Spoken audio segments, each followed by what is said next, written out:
नमस्कार, स्वागत है आप सभी का कनेक्टिफाई न्यूज़ पर। तो आज हम जानेंगे कि आखिर हाल ही में आई जनसंख्या नियंत्रण नीति पर मुस्लिम समुदायों के उलेमाओं से मंत्री तक की इस नीति पर क्या राय है। दरअसल योगी सरकार द्वारा 11 जुलाई को विश्व जनसंख्या दिवस के दिन नई जनसंख्या नीति की घोषणा की गई है। इस ड्राफ्ट में उत्तर प्रदेश में जनसंख्या नियंत्रण बिल को लेकर सियासी घमासान छिड़ चुका है।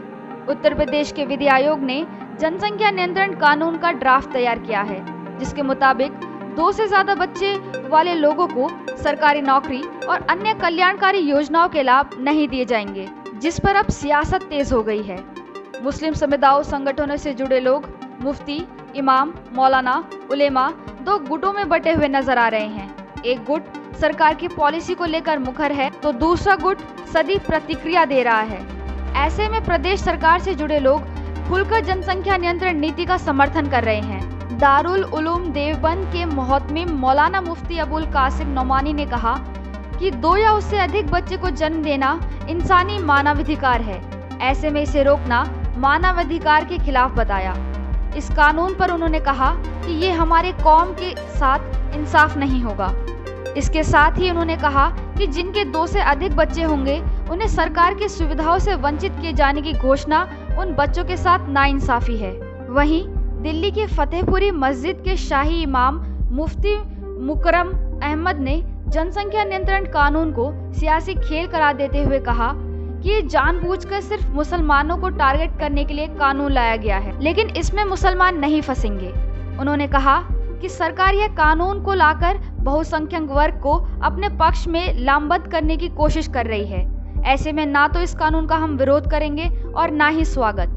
वहीं दूसरी ओर all India Muslim personal law board के सदस्य कमाल फारूकी कहते हैं कि सरकार का मकसद जनसंख्या नियंत्रण करना नहीं बल्कि समाज को बांटना है। उन्होंने कहा कि सरकार इसके जरिए समाज के उच्च वर्ग को खुश करना चाहती है और दलित, पिछड़ों और कमजोर लोगों को उनके अधिकारों से वंचित करना चाहती है। इसके साथ ही उन्होंने बताया कि जनसंख्या नियंत्रण कानून का अंतिम प्रारूप सामने आने पर अध्ययन के बाद पर्सनल लॉ बोर्ड देखेगा कि इसे किस तरह हमारे मजहब को कोई नुकसान तो नहीं हो रहा।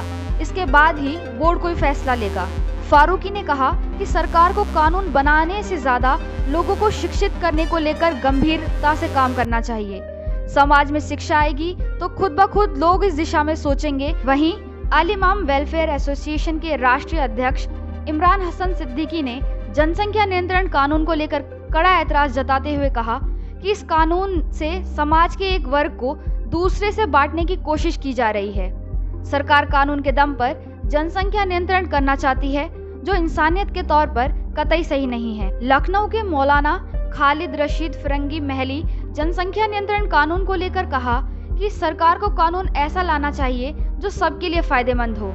इस कानून से मुसलमानों पर कोई फर्क नहीं पड़ने वाला है, क्योंकि मुसलमान समुदाय सरकारी नौकरियों में ना के बराबर हैं। इससे सबसे ज्यादा प्रभावित बहुसंख्यक समाज ही होगा। मुसलमानों से देश की आबादी नहीं बढ़ रही है।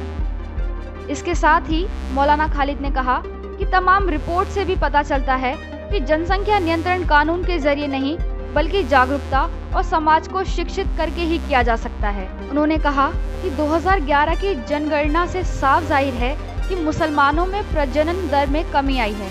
ऐसे में बढ़ती जनसंख्या के लिए मुस्लिम जिम्मेदार नहीं है।